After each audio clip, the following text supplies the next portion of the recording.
welcome to another episode of I Should Be Painting. Today we're going to be unboxing my Fog Monster 2 and my Fog Monster 1 upgrade and turning it into a Fog Monster 2. And we are going to see if the second version of the Fog Monster is better than the first version, and 2, if that it creates less water condensation than version 1, as the Kickstarter claims it does.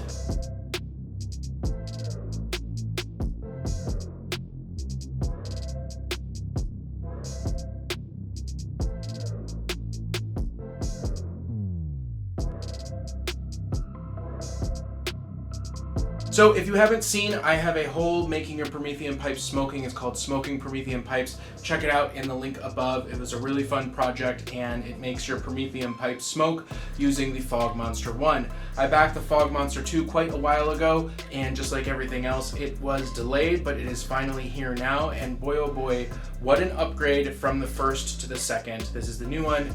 It has this added height, it has better cable management, it has a built-in fan, it has LEDs.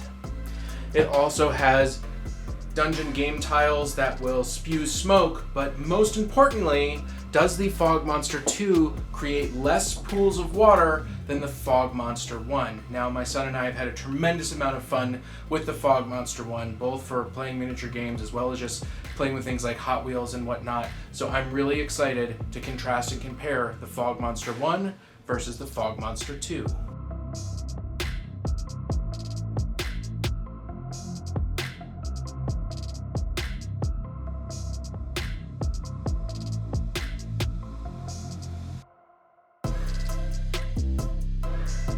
Right from the start, we can tell that these two look very similar to each other. If we open them up, we can see that they have similar components on the inside. However, this second version has stuff pre-wired, which is great, into the back.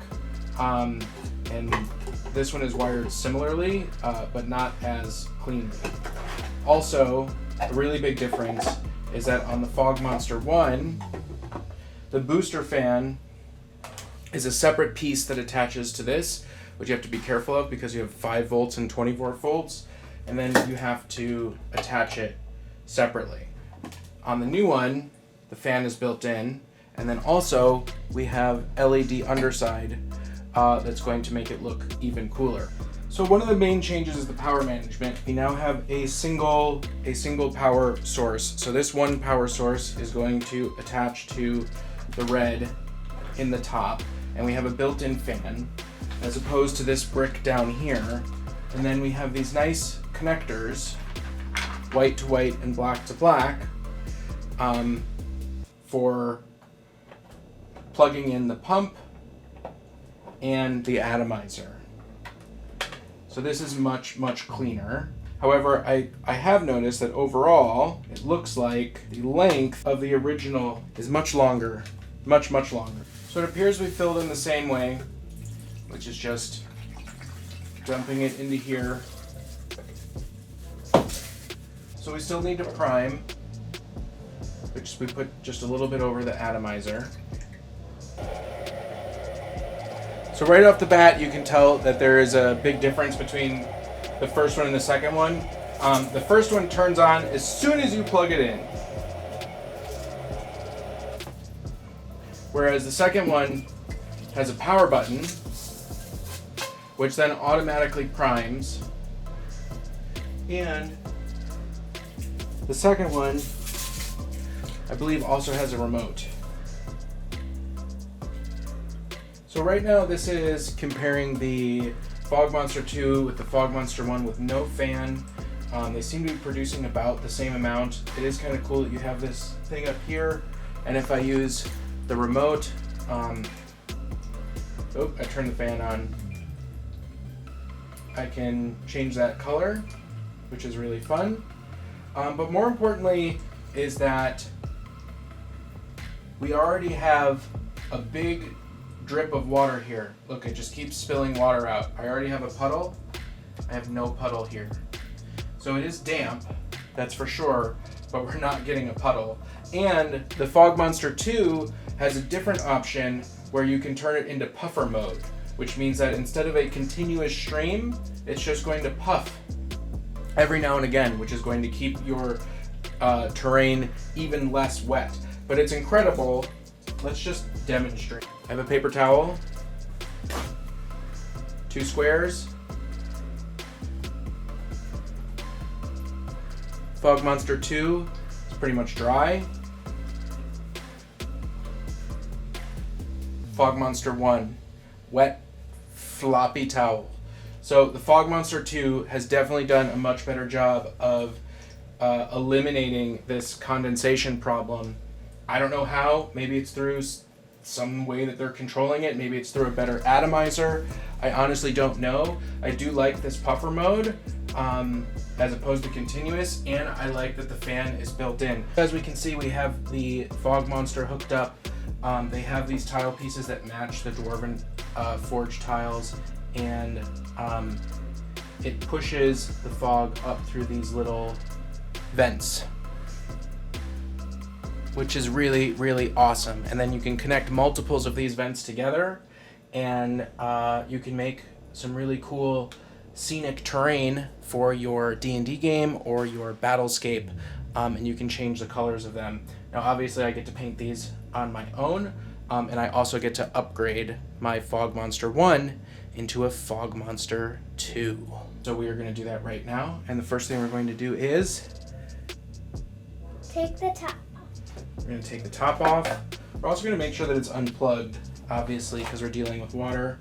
So we're going to remove these, and we can storage this old system. I have noticed that is another improvement is that these fittings on the back are much tighter on the Fog Monster 2 than on the Fog Monster 1.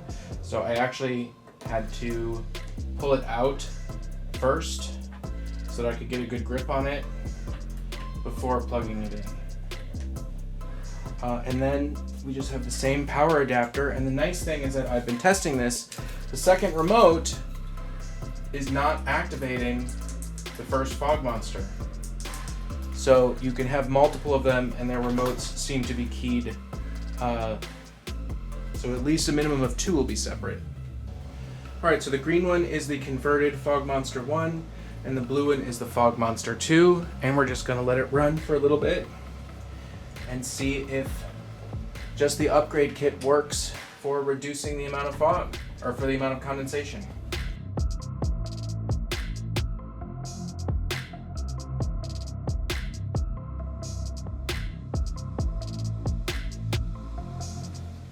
Alright, so let's give it a wipe test.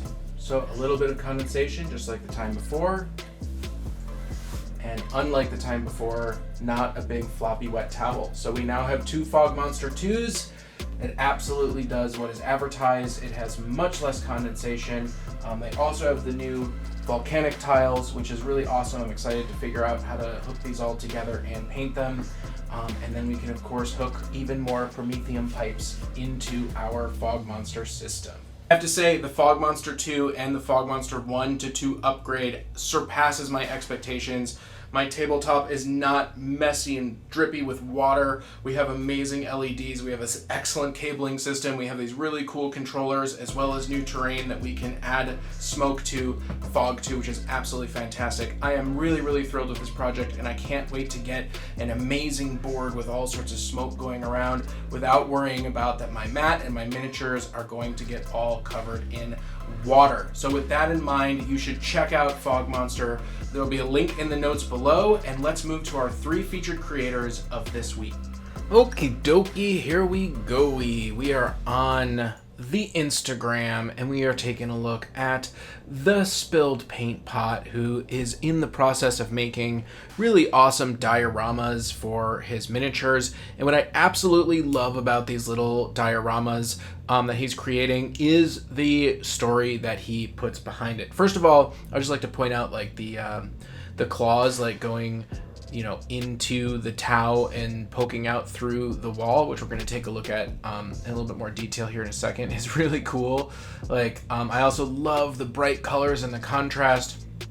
Just everything is coming out really, really nice. But what's really great and what's really inspiring is that he is spending a lot of time understanding the story that he's telling. And he writes a little bit about it here. The Gila monster from Terra is what they call the lieutenant. Terran-born, he still defends Nocturum with all his mind, body, and spirit. He has yet to let go of his terror tactics from the decades serving in the River Squad. I'm really happy how this mini turned out. Well, I'm really happy too, and I love getting the in-depth idea behind what you're doing. What is the motivation of the character? And then, yeah, this is so cool, like the claws coming through the wall. Like, that is just freaking awesome. So, of course, as always, we are going to follow the spilled paint pot, and there will be a link in the description below so that you can follow as well.